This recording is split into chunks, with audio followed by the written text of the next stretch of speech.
Christ Church on a Wednesday night. Can I get an amen? Amen. Thanks. I think the most exciting and probably scariest point of my art teaching career actually came right before the actual professional part of it, that's student teaching. Like when I first became Mr. Marone and had the opportunity to have like other people snot on me, and I actually inadvertently stained a little girl's prosthetic leg purple, but that's a different story, but it's true.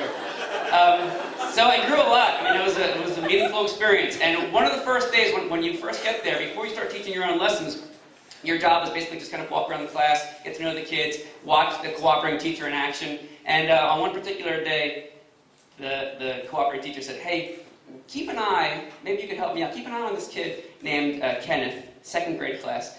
He has a hard time following directions. And I thought, like, oh, well, this is a challenge. You know, I'm a young, at the time, a young guy, and maybe I'll be able to connect with this kid, you know, like, I'm going to really impress her. So the lesson was she gave everybody a photograph of a landscape, and they were to paint it. And she talked about foreground and middle ground and background, and went through this whole explanation. And no sooner did she finish, and Ken was like, I'm going to paint a dinosaur.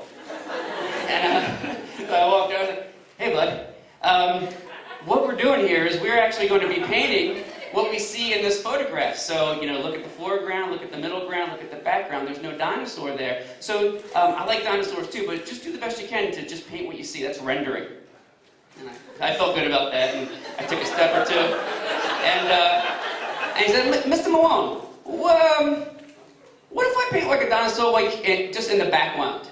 I was like, well, Kenneth, there's, you know, we're looking at the photograph. Try to stay true to the photograph. So in the background, there's no dinosaur. That wouldn't make sense.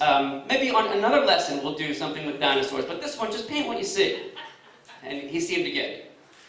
And a couple steps away, and Mr. Malone, what if I put like a dinosaur, like not like his head comes in the side?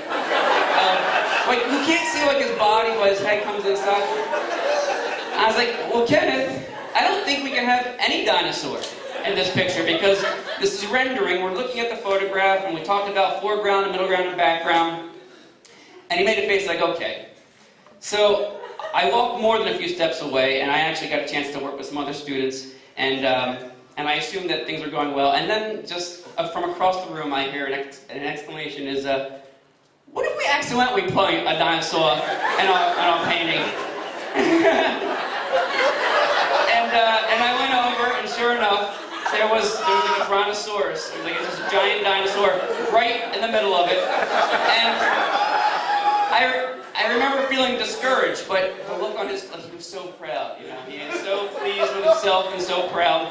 And it's ironic because in any classroom, art classroom, English classroom, math, science, certainly history, the people that we teach about, the textbook heroes, are people that challenge authority and don't follow the rules. And seldom are students encouraged to do the same thing. So I learned a lot in student teaching, as you can imagine, but Kenneth, you know, taught me, like, if you are faced with following the directions or your heart, you know, every once in a while it's okay to accidentally paint a dinosaur.